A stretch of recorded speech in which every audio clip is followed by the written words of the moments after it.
Friends, ഇത് പത്തനംതിട്ട ജില്ലയിൽ പ്ലാങ്കമൺ എന്ന സ്ഥലത്ത് ഒരു വീടിൻ്റെ മുറ്റത്ത് ഞാൻ നിർമ്മിച്ച ഒരു വാട്ടർഫാൾ വർക്കാണിത്. ഏകദേശം 2.5 വർഷം മുമ്പ് പൂർണ്ണമായും ഹാൻഡ് വർക്കായി ചെയ്ത ഒരു പ്രോജക്റ്റ്. ഇതിൽ പ്രധാനമായും ഉപയോഗിച്ചിരിക്കുന്ന മെറ്റീരിയൽ നമ്മുടെ വീടുകളുടെ ഫൗണ്ടേഷൻ നിർമ്മാണത്തിൽ ഉപയോഗിക്കുന്ന കരിങ്കല്ലുകൾ തന്നെയാണ്.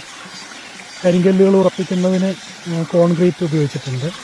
അതുകൊണ്ട് പൊട്ടലോ വിള്ളലോ ഒന്നും ഭാവിയിൽ സംഭവിക്കാതെ അങ്ങനെ ദീർഘകാലം നിന്നു. 4 വ്യത്യസ്ത ചാലുകളിലൂടെ വെള്ളം ഒഴുകി വരുന്നതിനായി സബ്മർസിബിൾ പമ്പ് ആണ് ഉപയോഗിച്ചിരിക്കുന്നത്. ആ വെള്ളത്തിൻ്റെ ഒരു സ്വാഭാവിക ഒഴുക്ക് തോന്നിക്കുന്നതിന് ഫ്ലോ ബാലൻസ് ക്രമീകരിച്ചാണ് ഇത് ഡിസൈൻ ചെയ്തിട്ടുള്ളത്. കരിങ്കല്ലുകൾക്കിടയിൽ പല ഭാഗങ്ങളിലായി പടർന്നു കയറുന്ന ചെടികളും നട്ടുപിടിപ്പിച്ചിട്ടുണ്ട്. അതുകൊണ്ട് കൂടുതൽ നാച്ചുറൽ ലുക്ക് ലഭിക്കുന്നുണ്ട്.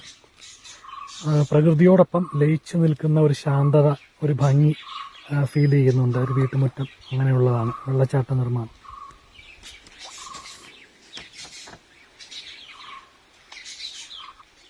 പോണ്ടിൽ മത്സ്യങ്ങൾ ഇട്ടിട്ടുണ്ട്. അക്വേറിയത്തിലൊക്കെ ഇടുന്നത് പോലുള്ള കാർപ്പ് പോലുള്ള മത്സ്യങ്ങളാണ്. ഇതിന് പ്രത്യേകിച്ച് എയറേറ്റർ വേണ്ട, കാരണം വാട്ടർഫാൾ പമ്പുള്ളത് കൊണ്ട് നല്ല ഊർജ്ജസ്വലതയോടെ മീൻ ജീവിക്കുന്നതിൽ